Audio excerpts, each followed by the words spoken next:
The Stetzer ChurchLeaders Podcast is part of the Church Leaders Podcast Network, which is dedicated to resourcing church leaders in order to help them face the complexities of ministry today. The Church Leaders Podcast Network supports pastors and ministry leaders by challenging assumptions, by providing insights, and offering practical advice and solutions and steps that will help church leaders navigate the variety of cultures and contexts that we're serving in. Learn more at ChurchLeaders.com/podcast network.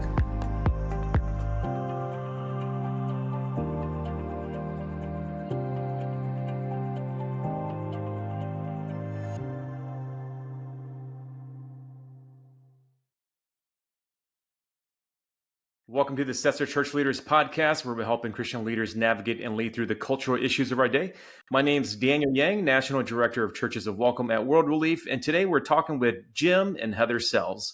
Jim's the Rosemary S. Hughes Professor of Christian Thought and Mental Health and co-director of the Charis Institute at Regent University.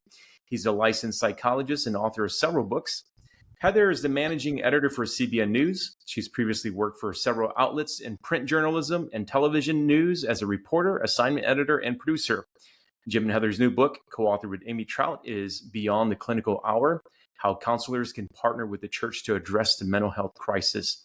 Now let's go to Ed Stetzer, editor-in-chief of Outreach Magazine and the dean of the Talbot School of Theology. Well, it's good to have this conversation, and I think we're going to find it helpful. And for pastors and church leaders, we sort of have this assumption that, we know what we shouldn't do maybe now, maybe we should refer people and more. But I'm really excited because this book, and I wrote the foreword to this book, by the way, I should add, but this book goes deeper, and this conversation I think will go deeper to talk about that partnership that I think is helpful and really essential for us moving forward. So again, I'm starting at the front by saying, and that, the title, I just complained about the ridiculously long title. But anyway, Beyond the Clinical Hour: How Counselors Can Partner with the Church to Address the Mental Health Crisis. But it's one of those things where the subtitle really gets at what we need to get to. So let's jump into our conversation. Super glad to have you both on. I think by now, everyone sort of sees that we're on we use the words escalating crisis. We're seeing recent statistics from the CDC about suicidal ideation. We're seeing unsustainable realities in the mental health crisis, escalating crisis. Jim, let's start with you and kind of unpack a little bit what's going on. What are you seeing with this escalating crisis? And it is an escalating crisis, and it is not a COVID-produced crisis. It's a COVID-accelerated crisis. It pre-existed.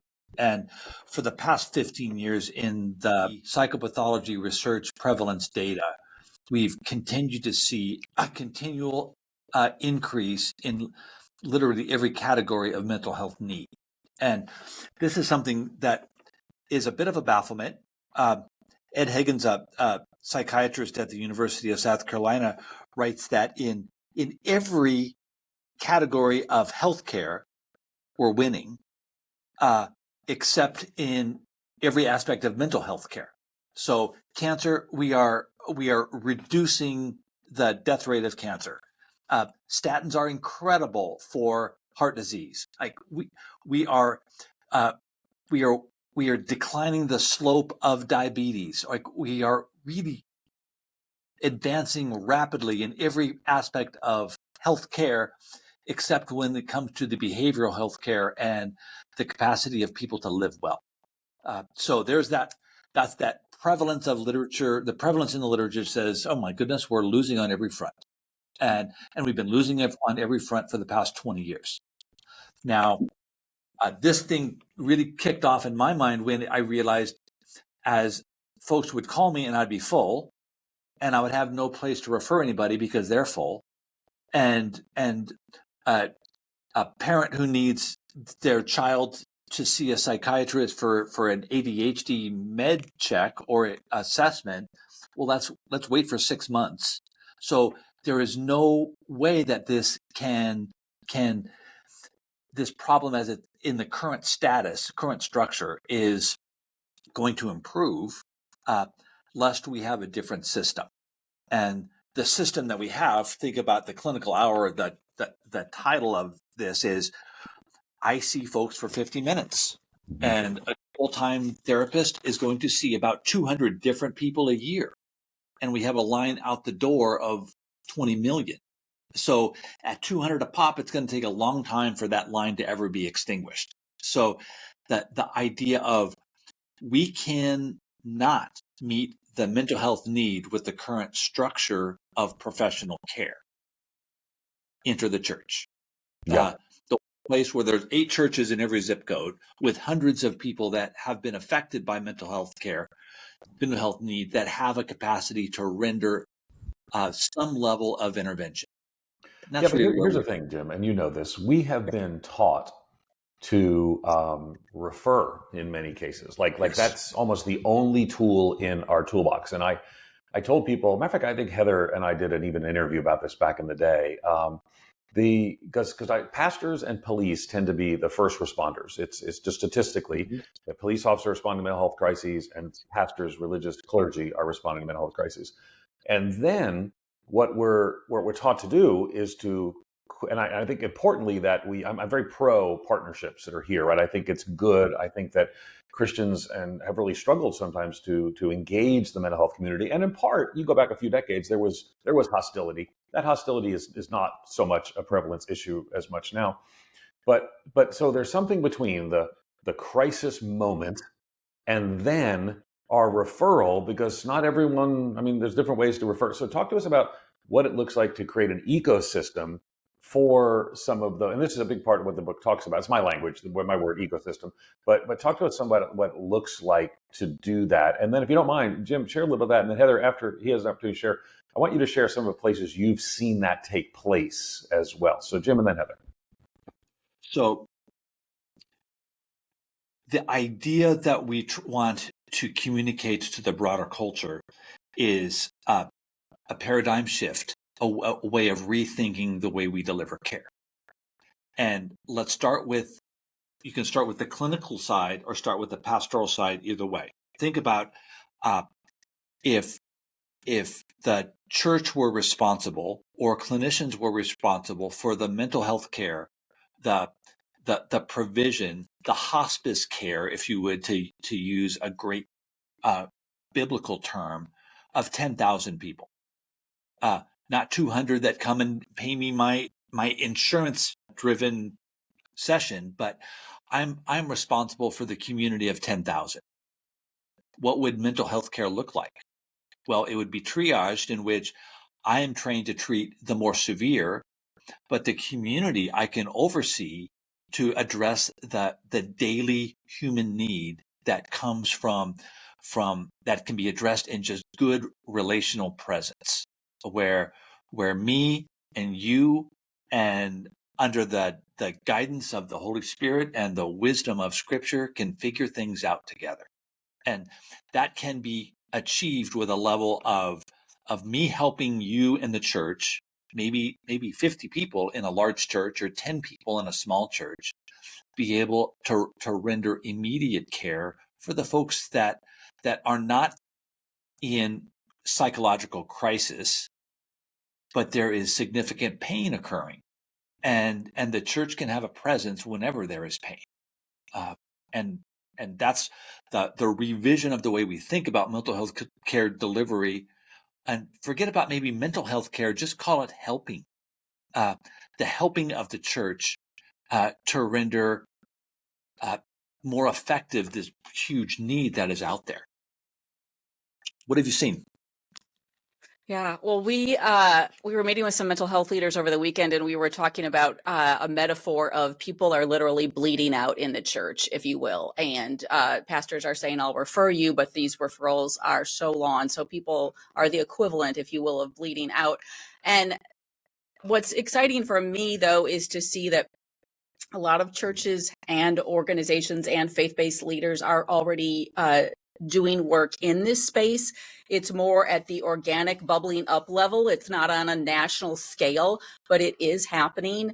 Some of what we're seeing is peer groups starting in churches, and that can be people who are dealing with a mental illness themselves or their caregivers. And of course, keeping in mind that some mental health illnesses are so debilitating and will last for a lifetime. And so that puts caregivers under tremendous strain. So we're seeing groups like Fresh Hope, Grace Alliance, Anchor International, based in Colorado. They are developing curriculum and peer group models that churches can implement, and it can really be a powerful place for people to have their needs met, to live out their faith journey, and it can be a win for the church on multiple levels. Also want to say that we were really aware of the issue of pastor burnout, pastors feeling overwhelmed. So our thought process behind a lot of these interventions, and I think behind what we are seeing already take place, is pastors, we don't want to add to your plate. We want to relieve your burdens as well. So we are just beginning to see some of the interventions take place, some of the creativity, but it's happening. And it can also just happen around a simple consult where a pastor talks with a therapist about someone in their congregation. They give them a few ideas and the pastor is able to effectively deliver some care. So a lot of different ideas are being tried out right now, and we talk about that in the book. Heather, let me follow up on that. From your perspective, do you see, is there a gap of both knowledge between what the healthcare profession is understanding and discovering around mental health and then what pastors understand? Because there seems to be, in my mind, an acceleration of how the healthcare industry is actually understanding how humans behave and what's causing mental health issues, but maybe a delay in the education of church leaders. So I'd love to get your thoughts around that. And then maybe, Jim, I'd love for you to just help us to understand, like, where are you seeing the gaps right now where we need to ramp up both the education, but also the training of pastors? Well, I'll say something briefly, and then I'm really going to hand the question over to Jim. But we have talked about how pastors have been trained, if you will, to, hey, stay out of the mental health lane and just refer out. So that is definitely a thing. And what we are more exploring and advocating for in this book is, hey, churches can be helpers. And we're not just talking about staff, we're talking about lay people. There's tremendous things that lay people can do that can make a difference with a small amount of training. And so, again, it's a paradigm shift. It's a, hey, church, we've really encouraged you to refer out, but now we want you to think about how can you play a role in this space? And I'll let Jim amplify on that. Sure. Related to what you just said, Heather, probably the significant gap is the concept that me as a psychologist, as a counselor, I am the best person to carry the full weight of someone's mental health need. Like, as a system psychologist, one who's been trained in family and couple therapy, looking at groups of people, how they interact. No, the community has the greatest capacity for that kind of help. I help a lot in terms of redirecting, but I'm only 1 hour a week at best. And what do people do for the 23 and 6 days? Well, they're in their community, they're in their homes, they're with their friends, they're engaging in good or bad strategies that have an ongoing accountability. And it is in that ongoing accountability that the church exists in its strongest form. Call it discipleship. That's where mental health, we think about disease, but let's just call it really good living. And the acceptance of disease with the responsibility of how we will live well with this disease. Some things will not change. There are aspects of psychopathology that are not going to get better. But we can live well with this, and that's where the church can come in and provide a tremendous level of support that then allows me to see someone once a month instead of every other week or every week or 2 or 3 times a week. So the church takes on a massive role potentially in going back to what its original calling was, to offer hospitality. And I've seen that word grow in the literature within church leadership and theological publications. Like, hospitality is in the process of being rediscovered, not as the one that the person that makes a really good pie, but one that can sit well with people that they love and people who love them. And that's the thing that I cannot do as a psychologist. I can't love someone well. I can help them with an empirically validated intervention. but it's not really loving them. It's not really standing in the midst of their pain ongoing. It's creating an external tool and helping them learn it like a teacher would learn it, but the teacher never goes home with the person. So that's where I see the biggest gap in even changing the way that professionals are trained to think about mental health care, not as the provider, but the overseer, as the one who creates a community psychology, a community intervention that uses churches as its primary tool. So it's a bit of a journey that, and it's sometimes you use the phrase paradigm shift. I think it is a paradigm shift, but it's also, I mean, I remember after the death of Rick and Kay Warren's son, he died by suicide, that I wrote some articles, we did some research. I wrote an article on CNN that got a lot of traction and conversation. And partly in those places, in the research, I was saying, no, Christians need the mental health community. And because there has been maybe historically a bit of an anti-mental health, not maybe, there has been. There's been an anti-mental health. It's like those don't do that. And then there's always some people, and again, they're probably not listening to the podcast anyway, but there are always some people who say you don't need psychology or mental health intervention. It just there's counsel by the scriptures, and that's all you need. And I would say, as one who really believes that the scriptures are true and for us, and yet at the same time, I also recognize that, as you mentioned, physical health earlier, Jim, that sometimes I might refer someone for mental health. So it seemed like maybe 15 years ago, we were trying to persuade pastors and church leaders to refer and have a partnership. And maybe there's a pendulum swing that's there. So I think the paradigm shift is there. I wrote in an earlier piece years ago that, we want to be a friendly church. I think that's good. And then we want to be a caring church. I think that's great. But Galatians 6:2 tells us to carry one another's burden. We're supposed to be a carrying church. We're supposed to carry one another's burdens. And in some sense, that's what you're calling to. However, and this is the longest question ever. My apologies, Jim. However, this is scary to pastors because it can be overwhelming when you start leaning in on some of the mental health issues and questions that are there as well. So talk to us about some of what this would actually look like. What needs does the mental health care world have that the church can meet, and how would they meet them? Yes. I am a trained psychologist. I love psychology. I love the profession.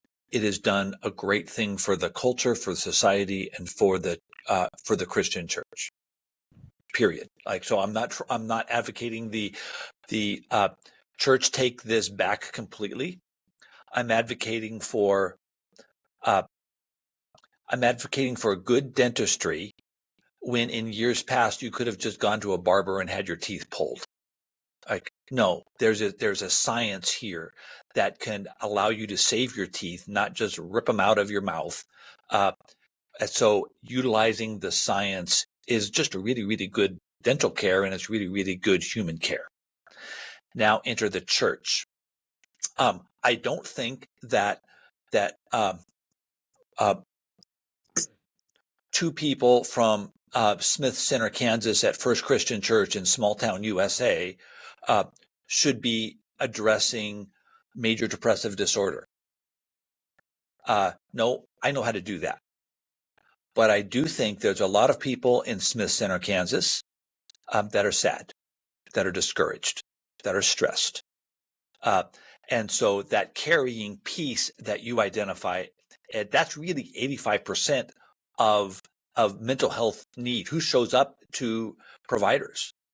When the church can be that carrying with me as the triage person, me standing at my church and saying, with a brief assessment, I can help the church decide whether this person is good for Marge and Ralph to see as two couples, as a couple that loves to work with others, and who should they be referred to someone with clinical training, with greater expertise in the nuances of severity.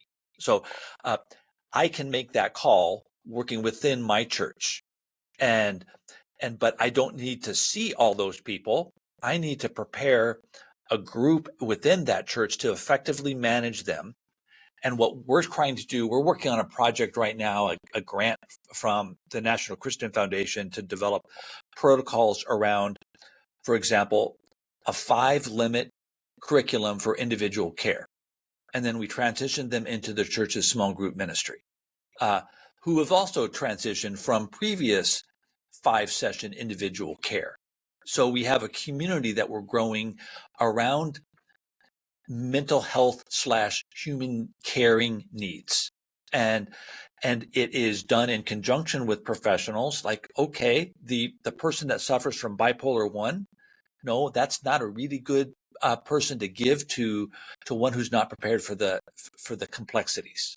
So someone making that assessment in the church, and someone like, not yet, before you go to this individual or small group ministry, let's stabilize you with a professional in our community, in our circle. So we are collaborating together, the church and the profession, triaging and supporting one another's respective needs. I'd like to brainstorm something with the both of you, and maybe we can hear from you, Heather, first. May historically in the U.S. is Mental Awareness Month, and a lot of churches will either highlight the issues of mental illness, and they might even build out like a sermon series. What are some healthy ways that you think pastors and church leaders can take practical next steps to, number one, raise awareness in their congregations, and then 2, how do they collaborate with practitioners, with clinicians, bring in that voice to make it very practical for their church members to see that the two can work together? So what are your thoughts around that? Well, I'll just start briefly. We've seen that when pastors, and we write about this in the book, pastors like Jack Graham, pastors like Bishop Walker at Mount Zion in Nashville, when they talk about mental health from the pulpit, it is indeed powerful. And we've seen a lot of the stigma go away, but it's still an issue. And so definitely speaking to it from the pulpit is huge, and it encourages all the conversations. So that can be really helpful. And then for another next step for church leaders is really working on those relationships with Christian mental health professionals in your community, and seeing if you have a shared vision or can create a shared vision and start to create some synergies. Mm-hmm.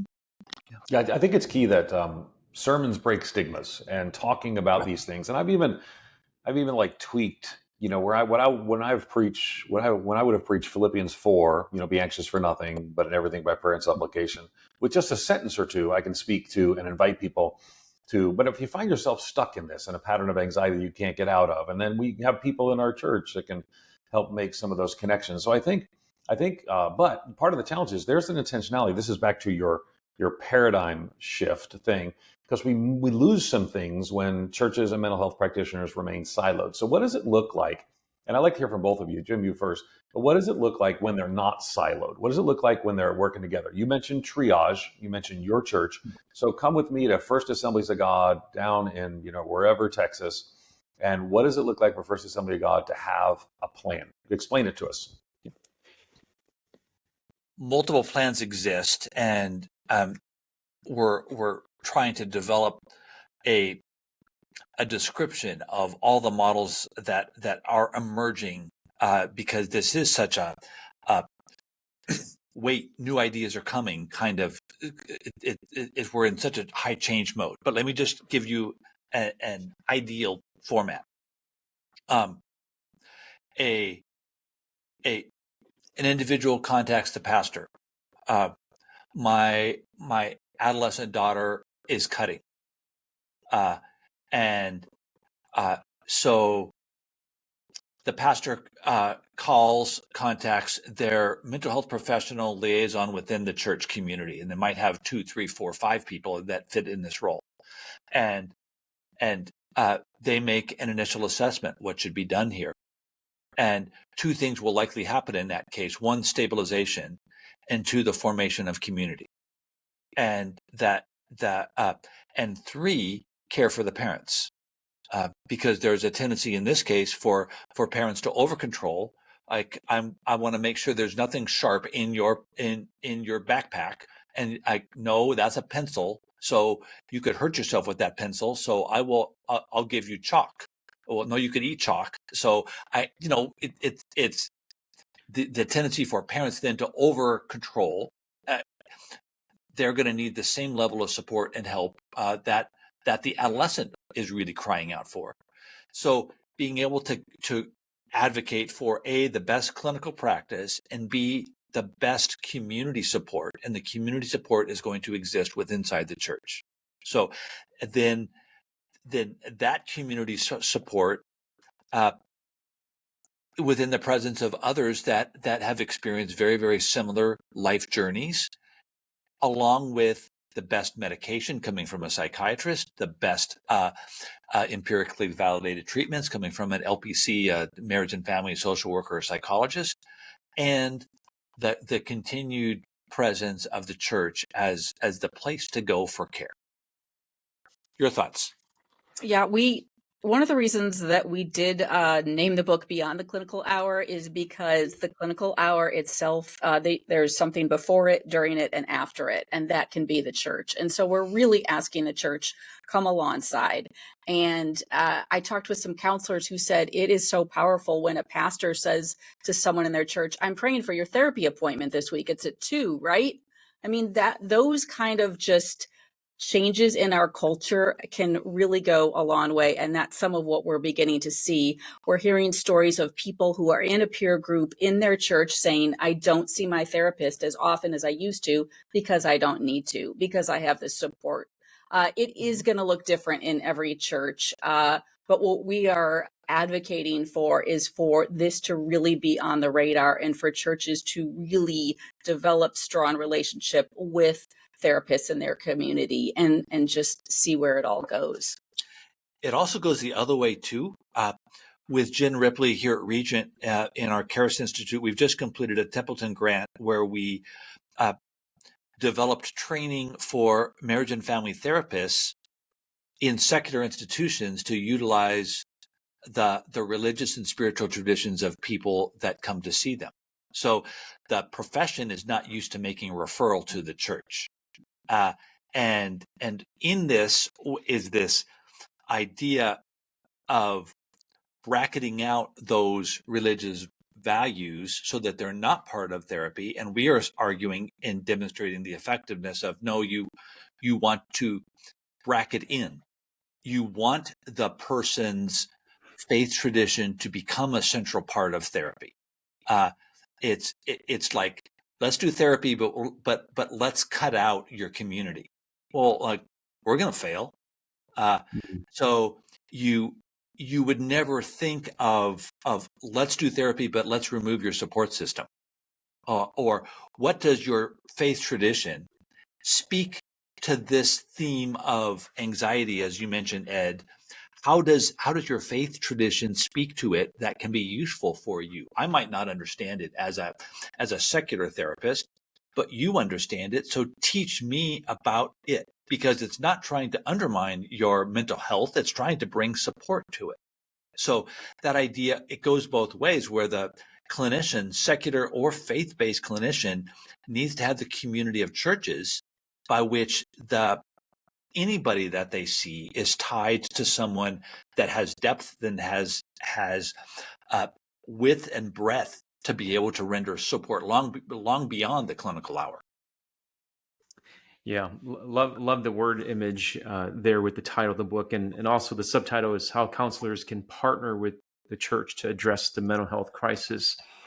If I'm a pastor and this is new to me, which you can imagine that for some pastors, if their training is strictly theological and providing pastoral care, and this is still sort of the therapeutic language is new to them. What are some immediate next steps that a pastor can take in order to be informed in a healthy way, and not necessarily reading a bunch of pop psychology books, but what would be the best next step for a pastor who wants to get initiated into this? Jim, and then maybe Heather, any thoughts that you're seeing too? Yeah. Every church cannot do everything. but the community of pastors, in any community, there are enough resources to address every type of need. So I think if I am consulting with a pastor that is in a suburban, urban, or rural community, I'm going to ask who's in your immediate network that can collaborate with you, the other pastors in the church and the other professionals within the radius of your immediate circle of influence. So that's going to be step one. Step two, the abundance of resources that exist now that are doubling and tripling every year. Like churches are seeing this change. I bring in the introduction of the book. This whole thing triggered in my mind this serendipitous experience of me driving down a country road in Anderson County, South Carolina, about not far from Clemson.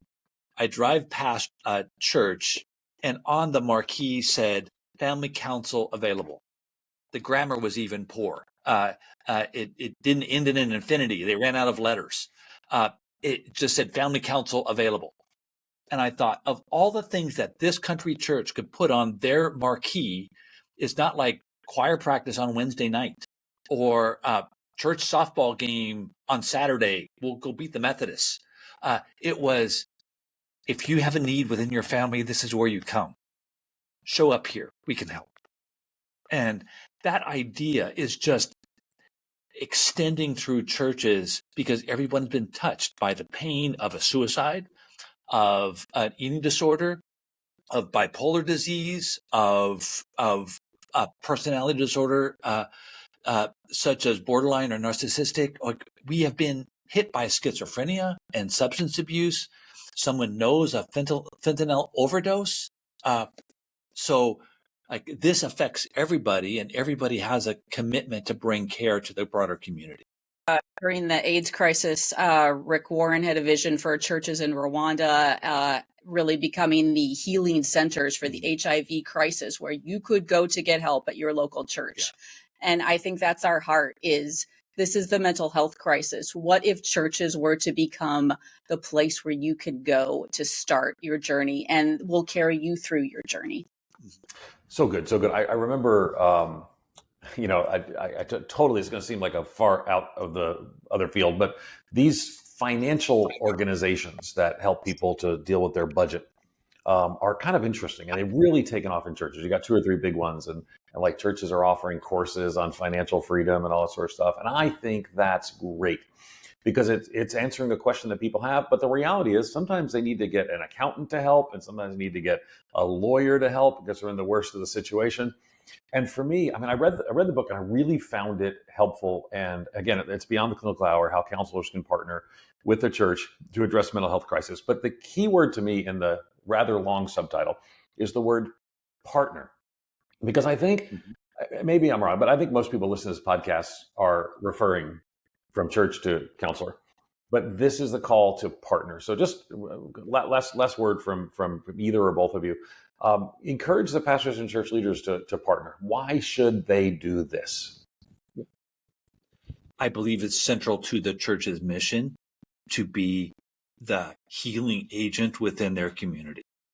And I write of in church history in the 3rd century under Dionysius, writing about we stayed and we died.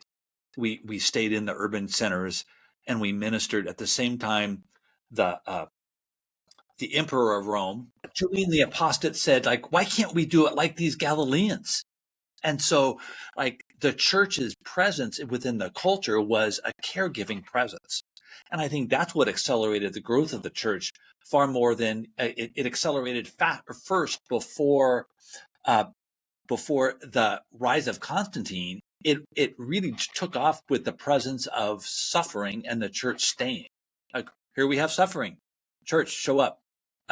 You can do far more in your church evangelism and your outreach and your small group ministry and like the invitation to show up at your door. A recent conversation with a pastor, small church, 150 people. And he has said, In the last 18 months, I have logged 500 phone calls from outside my church, people calling to ask for help. We don't have enough referrals. We don't know what to do with all of these folks that are coming. This is a suburban church, small church, 500 in 18 months. That's better than one a day. So that sense of, all right, you have a potential to be incredibly effective because the people are coming to your door wanting help. Yeah, I agree. It's the equivalent of people bleeding out in your church, and I think it's also it's one of the biggest issues of our day, and it's the language that people speak now. They're talking about this because it's so prevalent. Mm-hmm. So for the church not to address it is for the church to go on a path of irrelevancy, if you will, and to miss the moment. So I think it's incumbent on the church to take this seriously. We've been talking to Jim and Heather Sells. Be sure to check out their book, co-authored with Amy Trout, Beyond the Clinical Hour, How Counselors Can Partner with the Church to Address the Mental Health Crisis. Thanks again for listening to the Stetzer Church Leaders Podcast. You can find more interviews as well as other great content for ministry leaders at ChurchLeaders.com/podcast. And again, if you found a conversation today helpful, I'd love for you to take a few moments, leave us a review. That'll help other ministry leaders find and benefit from our content. Thanks for listening. We'll see you in the next episode.